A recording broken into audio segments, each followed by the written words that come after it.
What's up, guys? So it's been a really busy week. On Monday, we did a skateboard video on how to make some racks to put your skateboards up on the wall instead of tripping them over the floor. And then on Tuesday, we learned how to do a three-way switch. So you have to check that video out. But today, I just want to do a quick tour of our entire shop and show you how we keep everything super organized.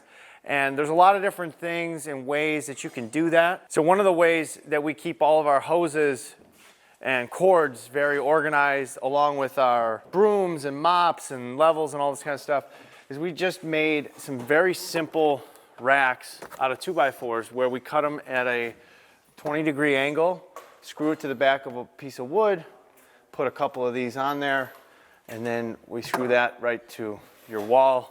And then you can hang all your stuff right up on here. And then this very simple trick, we take our brooms and we put some little pieces of wire on them like this. We just twist that. And then we just put some screws on the wall and we hang them. Very inexpensive, simple ways, but keeps everything off the floor and very organized. Here's a cool thing we do. So with our garbage cans, they're numbered. So this one's garbage can number 2. And then underneath it is a circle on the ground and a number 2. And they all have wheels on them, so throughout the day, these might move around, but when it comes time to clean up at the end of the day, it's very simple to know where everything goes right back to where it started. One of the ways that we stay very efficient when it comes to mass producing these houses is we use what's called a saw gear. And what it is it's essentially a bench stop. So let's say this is your piece of wood and you want to cut this to 24.5 inches, right? So then you would just type in 24 inches and then 1/2, just like that. Hit start. And then this comes right here. And then you take your piece of wood and you line it up there. But let's say that was the wrong measurement and you got to go 30 3/4, let's say. So then you just go 30 inches, 3/4, and it moves right to there. Pull that. 30 3/4. Another thing, speaking of lumber and materials, and we're pretty busy right now, so things are not exactly how we normally keep them, but this is our lumber rack. And so what this is basically just 2x4s, all different ways. And we run 2x4s up, and then we put some sideways, and we run them on an angle so that they go up like this. So then all the material just lays right in there. And if you come around the other side, I can show you how it's supposed to look, where we have all of the different materials that we're using at this particular time. Also, these also act as support, so then other materials can slide this way within this structure, and keeps everything really nice. When it comes to our tools, you know, like our power tools and stuff like that, we like to keep them on our power wall. What we have here is our power wall. So behind every single one of these tools, it says pass load framing nailer, and then when this goes back up onto its place, it fills the profile. So again, at the end of the day, when we're cleaning up, like this jigsaw right here, we wrap up our cord, and then this goes Craftsman jigsaw right back in there. Somebody's using the Makita jigsaw, so that's obviously out on the floor, and this also keeps a good way to know what's out on the floor, what we need to go look for. This is a Sawzall, so that's where the Sawzall goes. There's another Sawzall that goes right here. It's also being used right now. And then some of our bigger tools, they go right into these cubbies. So this way we know what's missing. If something isn't filled, then we know that it's out on the floor. We have our nailer right here. This one is our extra nailer because we have a lot of these siding nailers. So then this one, it just goes into our backup down on the bottom here. So that's our power wall, and that's how we keep everything very organized. When it comes to our screws and nails section, same thing. We made these cubbies out of plywood. This way, somebody can take the whole thing if they need a particular type of screw or nail.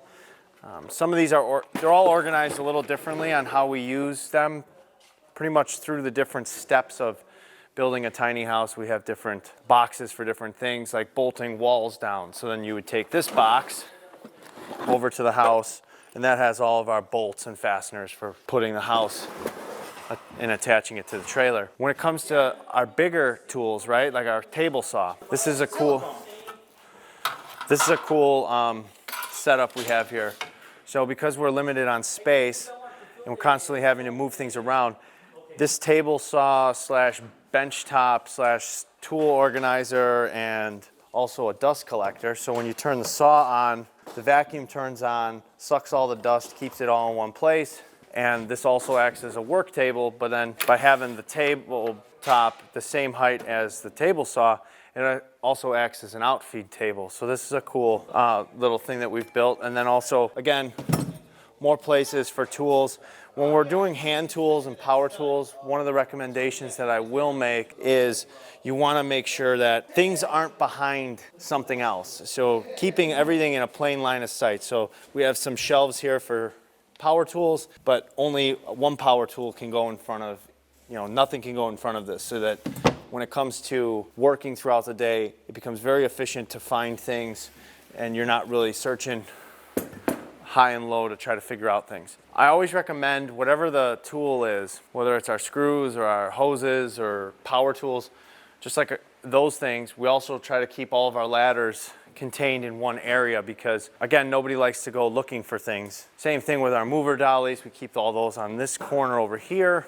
Some of our more complex components, things that, might be difficult to find and they're kind of unique, we keep them over here. So we built this loft. It's just a simple framed out platform, and underneath here is where you're going to find all of the expensive kind of unique things to the house. So this is a faucet, the railing brackets for our rooftop, our tile, light fixtures, toilets, some of our more specialty components for the roof, so all the sink. So all the different kind of things that are unique to a particular project, we'll typically keep them all in one spot right here. And then above there, we have our more unique products, but too big to go down here, so we stack them up there. Tuck our air compressor away in the corner so that it stays nice and quiet.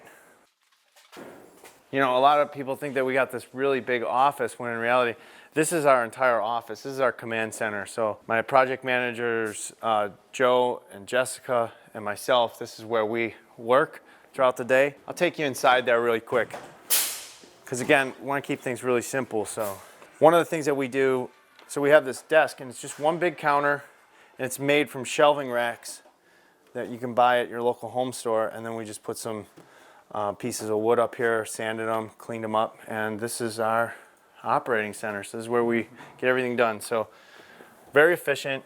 We try to keep things very simple around here, but don't look over here because this is kind of all of our messy stuff. So I know that it was a simple little tour today, but hopefully some of these different things that we do to keep things very efficient throughout the day makes us very productive. So hopefully you got some tips. And if you have any questions or you saw some tools or something that you wanted more information on, leave those comments below and I'll be happy to answer them next time. Thank you.